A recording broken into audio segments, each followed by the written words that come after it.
শুরু করলে ওপাশে বাঁ পাশ অব্দি একদম কোনায় যাকে দেখতে পাচ্ছেন, অসাধারণ সঙ্গত এনারা সকলেই করছেন। অসংখ্য ধন্যবাদ আপনাদের সকলকে। শিবাজি বাবু, শিবাজি রায়, ওইদিকে কিবোর্ডে আছেন সুব্রত দাস, সুব্রত মুখার্জি আছেন, গিটারে তপন চৌধুরী, অসাধারণ এনারা সঙ্গত করছেন।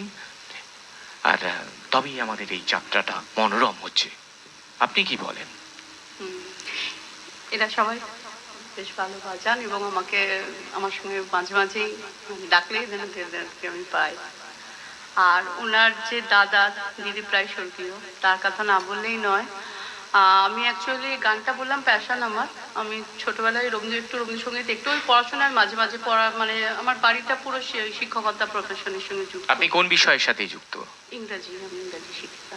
আর এই মুহূর্তে আপনি কোথায় শিক্ষকতা করছেন? আমি নগরুখরা স্কুলে করেছি 12 বছর, আর এখন আছি 8 বছর, 7-8 বছর আছি ইছাপুর নবাবগঞ্জে হাই সেকেন্ডারি স্কুলে।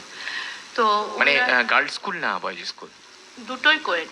কোয়েড, আচ্ছা। ছাত্রছাত্রীদের উৎসাহিত করেন তো গান বাজনা? হ্যাঁ, ওদের জন্যই মেনলি, মানে তারা ওই পড়াতে পড়াতে সবসময় তারা বলতো গান শুনবো, ম্যাডামের গান শুনবো। ওই করতে করতে আমার অ্যাকচুয়ালি ছেড়েই গেছিলো মাঝখানে, যেরকম হয় বিভিন্ন চাপে বা এতে ছোটবেলায় একটু একটু শিখেছিলাম। তারপরে দিলীপ রায়ের সান্নিধ্যে স্যারকে আমি বেশি দিন পেলাম না, মানে চলে গেলেন খুব অল্প বয়সে। খুব দুঃখজনক। 70ও হয়নি। তো উনি আমাকে মানে ক্লাসিক্যালটা আমাকে ধরিয়ে দিয়ে আবার মানে ফিরে আসার যে এটা, সেটা ওনার জন্যই আমার একদম মানে দুরন্ত গতিতে এগিয়ে গেছে। আর আমার এখানে কলকাতাতেও আমি চ্যানেল ভিশনের সঙ্গে যুক্ত আছি। আর এখানেও আমার সমস্ত দাদারা বা ভাইরা আমাকে মানে আমাকে খুব সাপোর্ট দেয় বা করে। আচ্ছা, গান রেডিও এসে এখন অবধি যে আপনি পারফর্ম করছেন, আপনার অনুভূতিটা ঠিক কিরকম? প্রথমে আমি এরকম মানে এমনি অনুষ্ঠান করেছি, কিন্তু সাক্ষাৎকার বা এসব কিছু দিইনি। তো সেটা আমার খুব সহজ লাগছে। আপনাদের পরিবেশটা গান রেডিওর আবহটা? হ্যাঁ, খুব ভালো। খুব সহজ মনে হচ্ছে। মানে ভাবছিলাম বাবা হ্যাঁ, উৎসাহ ভরে দেখে চলে এসেছি, তারপরে ভাবছিলাম বাবা। ছাত্রছাত্রীদের বলেছেন যে গান রেডিও অনুষ্ঠান আছে? অবশ্যই কিন্তু বলবেন। প্রিয় ছাত্রছাত্রী যারা আমাদের এই অনুষ্ঠান দেখবে, তারা অবশ্যই ম্যাডামের গান তো নিশ্চয়ই ভালো লাগবে, অবশ্যই কমেন্ট করবে। তোমাদের বায়নাক্কা কি সেটা আমাদের অবশ্যই কমেন্টের মাধ্যমে জানাবে। আমরা আবারও তোমাদের ম্যাডামকে ধরে নিয়ে আসবো তোমাদের গান শোনানোর জন্য, তাই তো? আবারও আসবেন তো? হ্যাঁ, আমরা আমাদের সকল অতিথি যারা আমরা মনে করি আমরা আসলে গান রেডিও একটা পরিবার। আপনি বোধহয় ব্যাপারটা কিছুটা হলেও অনুধাবন করেছেন।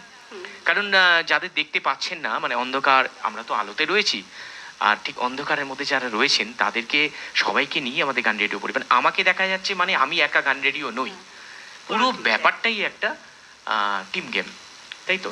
সেটাই ব্যাপার। আমাদের যা দীপাঞ্জন আছে, অনুপ আছে, স্বপ্নাভ আছে, দিশা আছে, রূপা আছেন, এই আমরা এতজন, আরও অনেকে আজকে নেই, কিন্তু আমরা সকলে মিলে একটা পরিবার। সকলে মিলেই আমরা গান রেডিও। আর আমাদের সবচেয়ে বড় পরিবারের সদস্য যারা, তারা হচ্ছেন আপনারা, আমাদের বিশিষ্ট, কি বলবো, সবচেয়ে অতি প্রিয় আমাদের দর্শক। কারণ ওনারা না থাকলে গান রেডিওর কোনো অস্তিত্বই থাকে না। তো যাই হোক, আমরা এবার আরও একটু স্বাদ বদল করবো। শিল্পী বন্ধুর কণ্ঠে আমরা যার গান শুনবো